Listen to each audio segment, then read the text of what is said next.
पहले आपको एक चीज़ और बताऊं, जैसे कि लगातार मेरे पे जो कॉल आ रही हैं, मैं आपको 20% प्रॉफिट डेली करा दूंगी या करा दूंगा, मैं इस कंपनी से बोल रहा हूं, मेरा नंबर सेव कर लो। मैंने कहा भैया मैं पहले ही 10-15 लाख रुपए डुबा कर बैठा हूं। वो कहते हैं भैया पहले डुबाए होंगे पर इस बार नहीं डूबने देंगे हम आपके। इस तरीके से कॉल आ रही हैं और इस कॉल के माध्यम से डायरेक्ट उनको मना नहीं करना है। जब आपको पता लगे कि नए नंबर से फ़ोन आ रहा है तो वो मजबूरी बन जाती है उठाना, और अगर आप उस नंबर को जानते हो तो उससे ब्लॉक करो। फिर आप मनुष्य जो है, इंसान जो है, किसी भी कार्य के लिए अगर आगे बढ़ेगा तो सबसे पहले उसको बहुत दिमाग यूज करना पड़ेगा कि वो किस तरीके से अपने को सेफ रखे।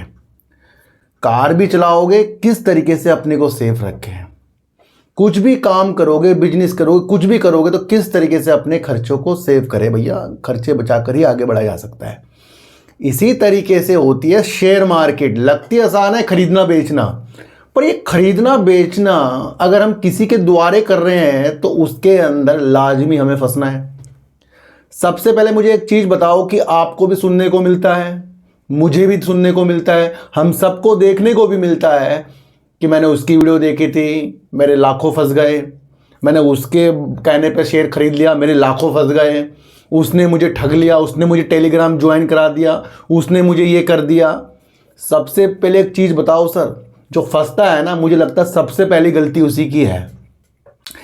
जब आप किसी भी व्यक्ति के, इंसान के आदतों को नहीं जान पाते अपनी बुद्धि के साथ कि वो आपको ठग रहा है, आपको क्या करना चाह रहा है, तो फिर आप किस तरीके से शेयर मार्केट में काम करोगे। शेयर मार्केट में हजारों कंपनी है और हजारों कंपनियों के अंदर सबकी रणनीति अलग है। एक दूसरे से ज़्यादा प्रॉफिट कमाने की मंशा लगी रहती है। एक दूसरे को किस तरीके से मात दी जाए, कंपनियों में ये चीज़ें होती रहती हैं।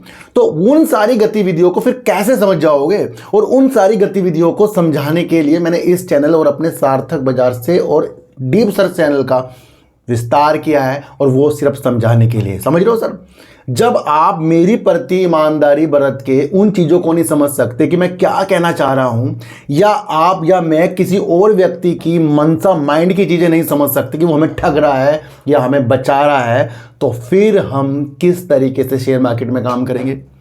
भैया पैसों का काम है ये, और मैंने कई बार कहा है कि किसी की टेलीग्राम ज्वाइन करके पैसा देकर और ट्रेड लेकर अपने पैसों को फंसाना, फिर कहना हम फंस गए। भाई किसने कहा था फंसने के लिए। सबसे पहले एक बात देखो सर, हमें किसी की बातों में नहीं आना है, बस आपको ये समझना है। मैं ये क्यों कह रहा हूं, मुझे बहुत सारी चीजें सब जिस तरह से कॉल आ रही है ना, हम आपको इतना प्रॉफिट करा देंगे, तो मेरे पास आ रही है तो आपके पास भी शायद लाजमी आ रही होगी सर, कमेंट करना।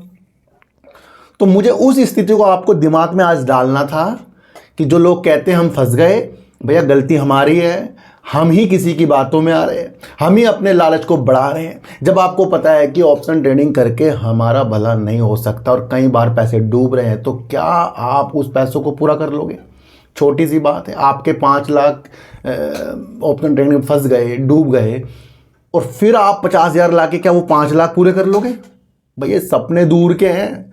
जब विजय केडिया साहब जैसे व्यक्तियों के पास ये चीज़ें नहीं संभली तो आपके हमारे बस के है क्या ये बातें। 14 रुपए के डब्बे के दूध के पैसे नहीं थे बच्चे के लिए। उस स्थितियों से वो कह रहे थे तुम निकल जाओगे तो कर लो उस काम को। भैया उस काम को करने से पहले सोच ले, बर्बाद भी हो जाएंगे हम। और हम कहते हैं कि हम किसी के चक्कर में आके शेयर खरीद रहे हैं, हम किसी के चक्कर में आके कॉल पुट कर रहे हैं, और उस चक्कर में आकर हम सोच रहे हैं करोड़पति बन जाएंगे। बिल्कुल गलत है। समझने वाली दृष्टि लाइए सर। समझने वाली दृष्टि शेयरों के काम के प्रति आएगी और कॉल पुट दूर होने से आएगी, और सट्टे से दूर रहना ही पड़ेगा आपको। और ऐसी कॉल जो आती है उनको ब्लॉक करो सबसे पहले। तो गलतियां कहीं ना कहीं हमारी है।